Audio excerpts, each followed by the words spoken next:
Hello y'all, this is Jayska from Diamond and Sticks YouTube channel, and I'm going to show y'all how to make, or tell y'all how to make this chili recipe. I do probably about a handful of chili recipes. This is just the one I'm making for tonight, and so I'll show you all what it looks like tomorrow when it's plated up. And I'm fixing it in the crock pot.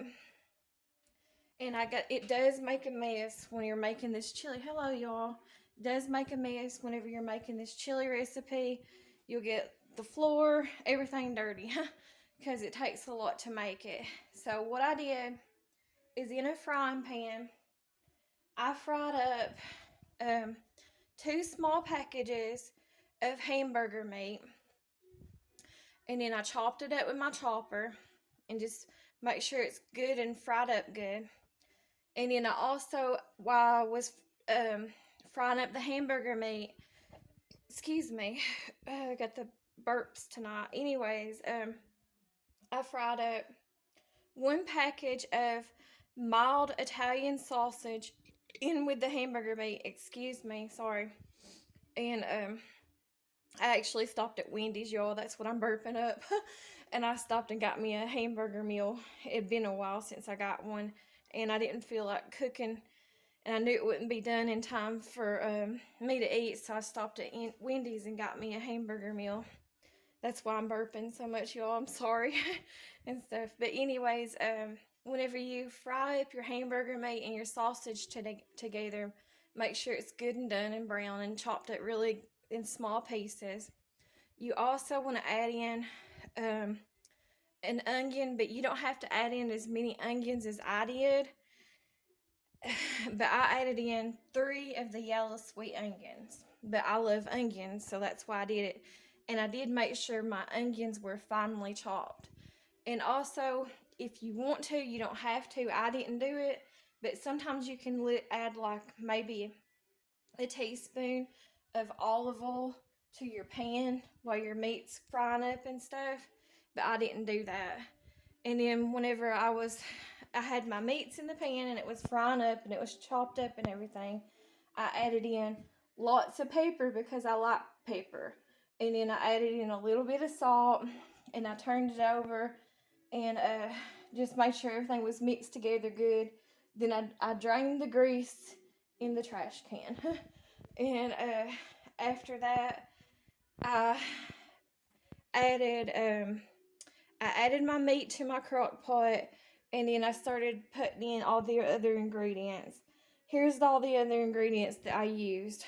I used 3 packages of this chili seasoning mix mild, and just 1 package of the regular chili seasoning mix.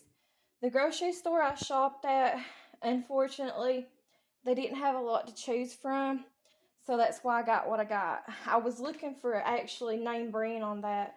Whenever, most of the time I actually do try to use like store brand or cheaper, but in this case I was wanting like McCormick name brand, but I couldn't find it chili seasoning, so that's why I ended up with those packages like that. Okay, we'll start over here. I used 1 can of light red kidney beans, and I did drain these, and then I did wash them off in cold water. I used 2 cans of the chili hot beans, Lux brand, and I did not drain these. I just poured them out of the can like as is. Same thing with my Bush's mixed chili beans. That's what they look like right there. And I did not drain them. I just put them in the pot as is.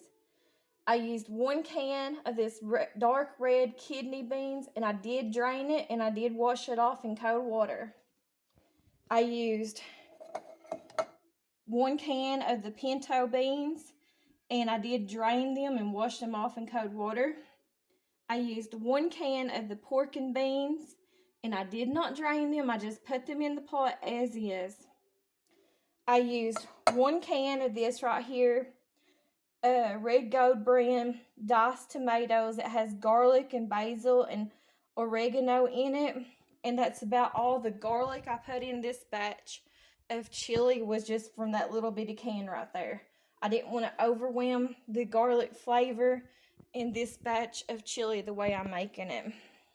Okay, I used 2 cans of this tomato sauce. I used 3 cans of these diced tomatoes, and that's all I put in here. Now, I've got laid to the side over here, I used about 1 green bell pepper, and you all can kind of see it. I'm just going to dump that in there right now. This is how I chopped it, and that's kind of how you want to chop it for chili, for this recipe anyways. Like I said, I do about a handful or 5 different chili recipes, and that's just the way I do this one. So I put that in there, and then I used about 6 jalapeno peppers, and you all can kind of see how I chopped them up, or like little slits sideways. And then I also used 2 different hot red peppers, and I chopped them up the same way that I did the green bell pepper. So I'm going to pour that into my batch of chili too. And y'all can tell, like, anytime I cook a lot. And anyways, I always put these underpads down in case if it makes a big old mess.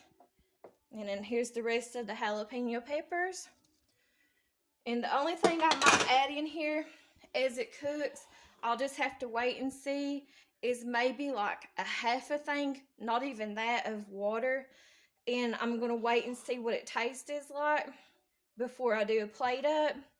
But I might add like a half a stick of butter, and that would be it. But y'all can see the rest of my ingredients that I added. And I added a ton of pepper because it is the chili recipe. So that's basically all it is to my chili recipe. And I'm going to mix this together and get off of here. But like I said, the only other things that I might add to this for this batch of chili would be maybe a half a stick of butter. And then if I do end up using that, I'll tell you all on the plated up video if I do or don't. And then also, it's just according on what it tastes is like when I do a taste test. And then whenever I do, if I do add that, I will put a ton of pepper all over the top of it. And so I might use like a half of a bottle of water, if that.